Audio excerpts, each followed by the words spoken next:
Hello there everybody, still not Simon Miller from WhatCulture here, and this week for NXT is the big one. Now you might be tempted to think that next week is the big one, what with AEW's big launch and then Raw's season premiere and SmackDown moving to Fox, but no, it is also definitely this week. This is our big one. And that's because this is the last time NXT gets to go into a week of television as the #1 talking point in wrestling. This time next week, they will either be a footnote in their own Wednesday Night War or the unlikely biggest thing in wrestling. We just don't know. This week is their last free hit. If they can nail this episode of TV, it not only takes the legs out of AEW, or at least makes it harder for the hype machine to get going, but it eases a bit of the pressure on Raw and SmackDown next week. WWE will be desperate for this to be good, so conveniently, we at WhatCulture have a show that tells you whether or not it was good, and that is this show. You're right, I've done better intros. And you know the drill by now. We go through each and every segment on the show and assign it either an up or a down, depending on whether or not it was good or it was bad. So yes, let's do that now. My name is Adam Clery, and these are all the ups and downs for NXT.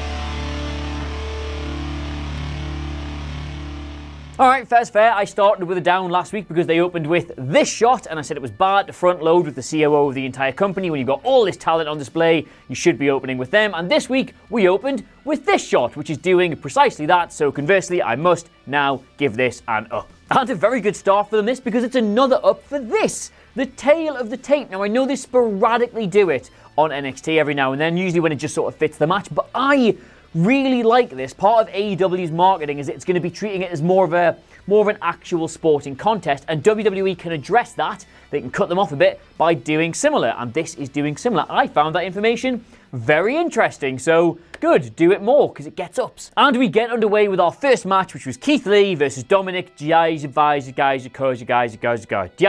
Anyway, I've learned how to pronounce that now. And okay, I keep going back to this point, but NXT did 1.2 million on the USA Network last week, and they were occasionally in the past beaten by episodes of Table for Three on the network. So there are so many fresh pairs of eyes currently watching this product. Now, imagine you'd never watched NXT until last week and you saw this match. What the hell would you make of that? Two men, both well over 6 feet tall and both either side of 300 pounds, opening a wrestling match like a pair of cruiserweights, and then doing a choke slam on the apron, and then Keith Lee, a man who looks like this, doing a moonsault, and then a top rope Canadian destroyer, and then a deadlift into a jackhammer to give Keith Lee the win. Until I saw this match, I did not know human beings could do that. The whole thing absolutely slapped, both figuratively and literally, and now they've tied the series up at 1 and 1 and 1 because they had that weird double count-out thing. I cannot wait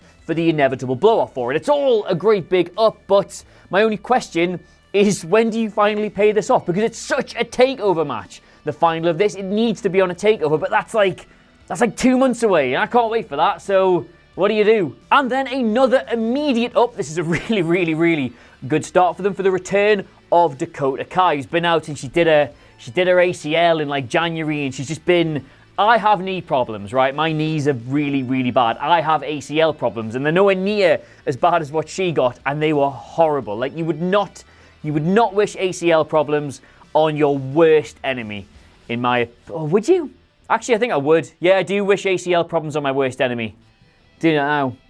Take that, Jack Whitehall. Now, I am stoked that she's back because the division is absolutely crying out for her personality and her energy and her in-ring style and her enthusiasm and absolutely everything about her. But the match itself was very, very, very, very, very, very rusty. Rustier than a out-of-practice spoon. Rustier than a robot's scrot. After Conti put her on the back foot in the early exchanges, Kai then, she battles back and she gets a couple of blows in and she finishes it with a whole, and I can't believe they call it this, the go-to kick, which is, it's the go to sleep, except she just boots you in the moi on the way down. It's quite good, but I'd maybe change the name of that at some point. It was short, it was sweet, and the thing about it was the kicks, and it was pretty much all kicks this match, either landed really well or they missed by about that much. It was just this big example of why sometimes when you've been out of wrestling for a while, the best way to reintroduce you to wrestling is not necessarily by having you do some actual wrestling. It should have been a segment or a promo or a save or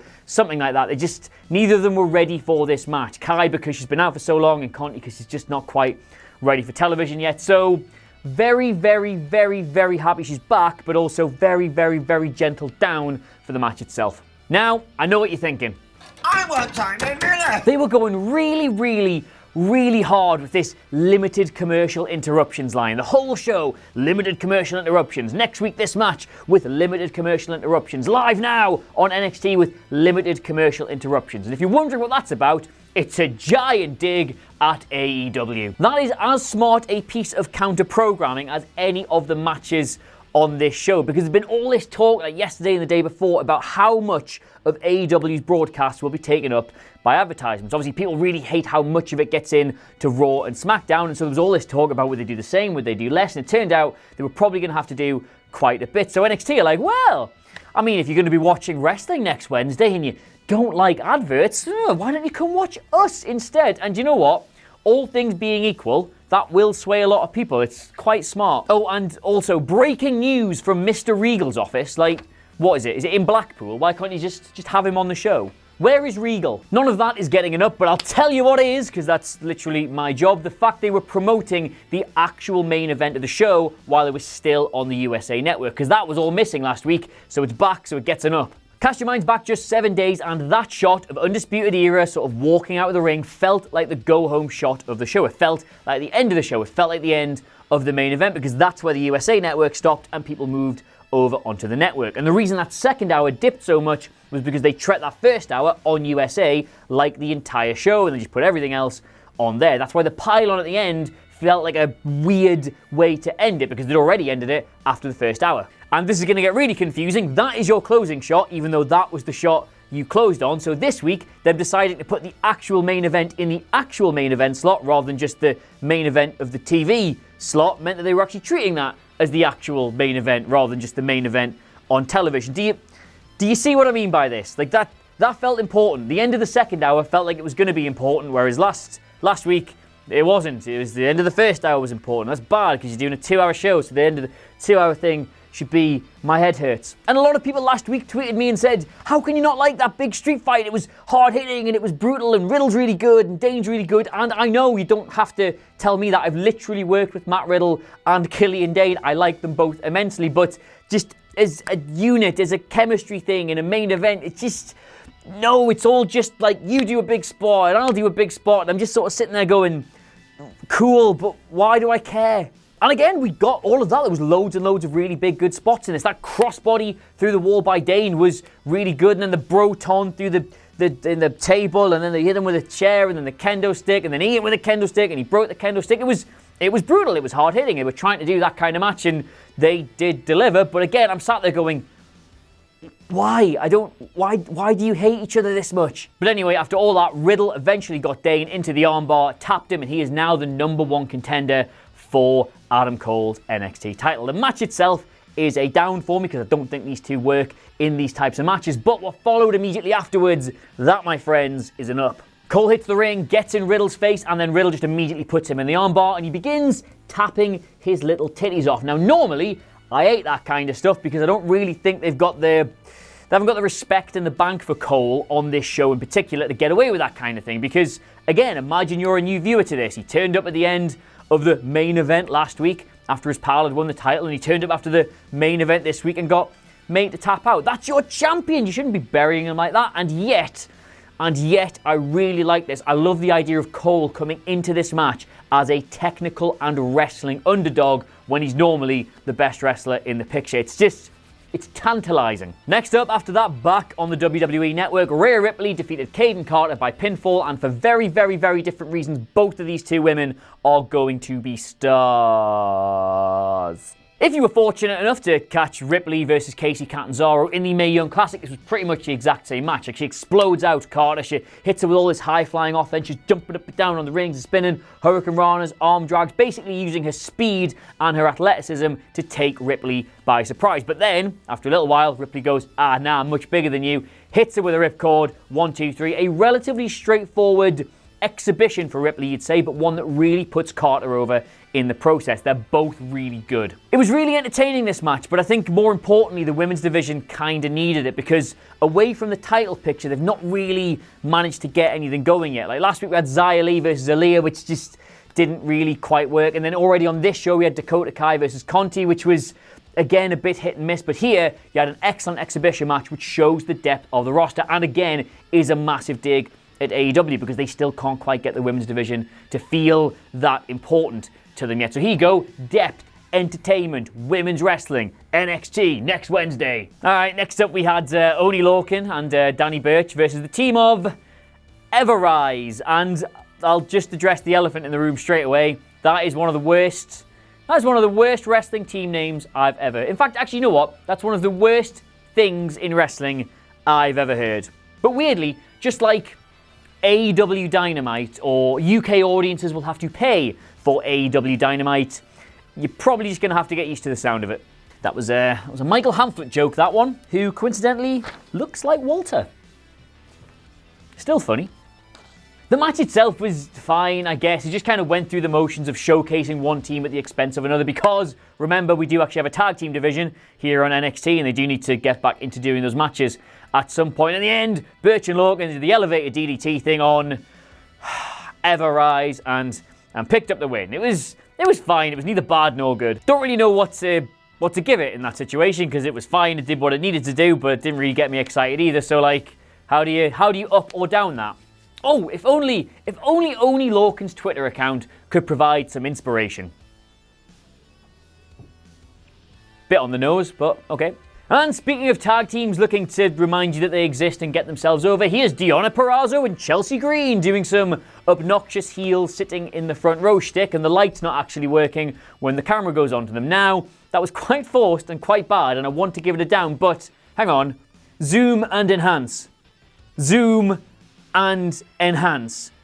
That's my mate Karen, so up.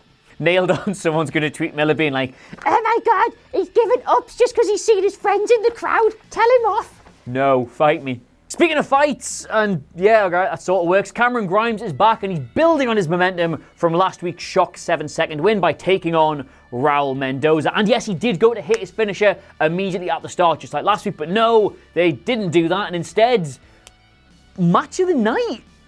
Maybe? Okay, certainly match of the night when compared to the level of expectation, because both of these guys do not feel like the finished TV product. They both feel very inexperienced compared to people on the roster, and yet this was excellent. This had some moves in it that I've genuinely never seen before. Like Mendoza springboards off the top rope, and then in midair gets Grimes around the neck with his arm, but then somehow lands and then hip tosses him with it. And I've watched it like 5 times. I still can't quite work out how he grabs him and lands and flips him at the same time. And I like seeing things I've never seen before.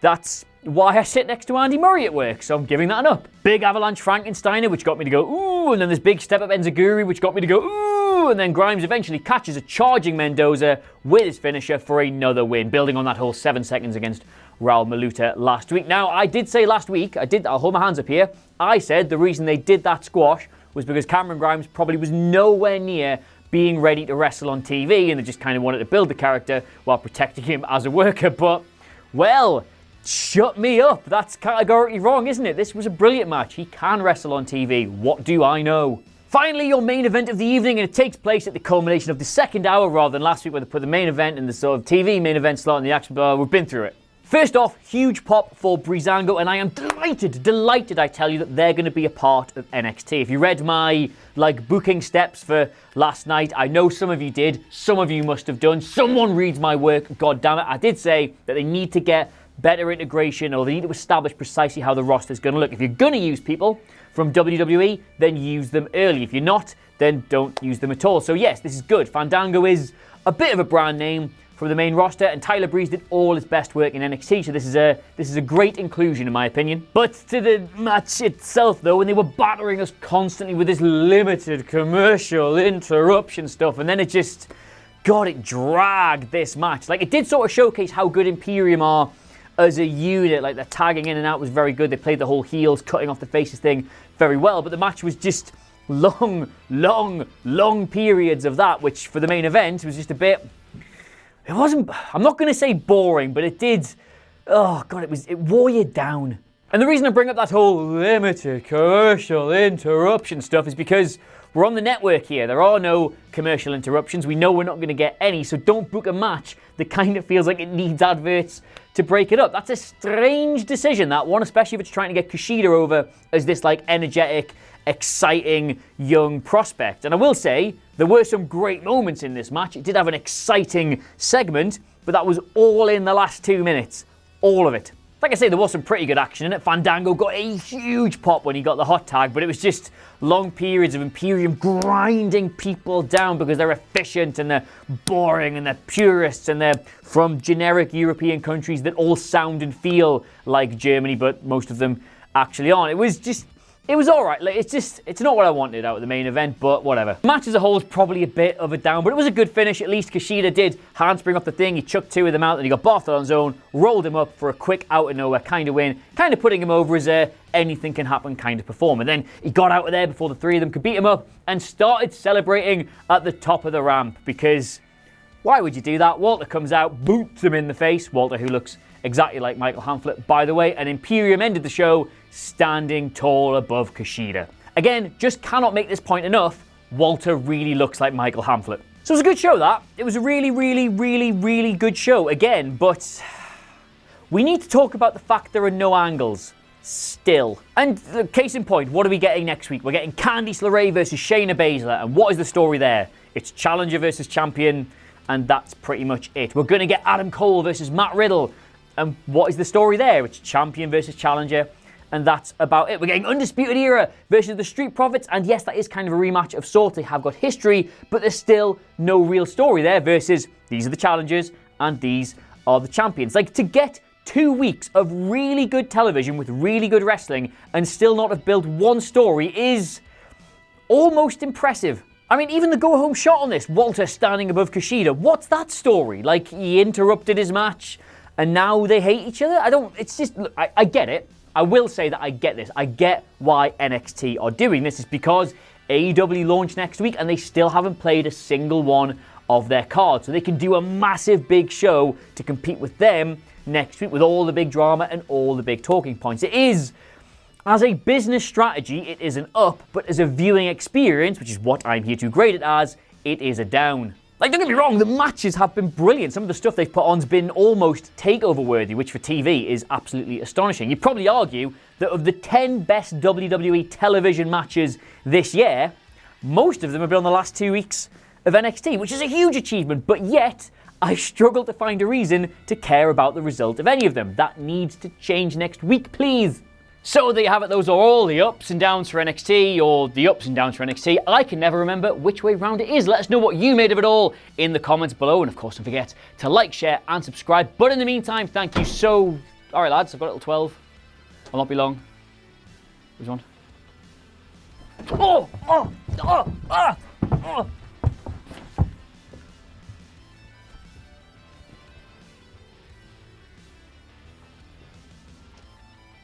I do not look like Walter.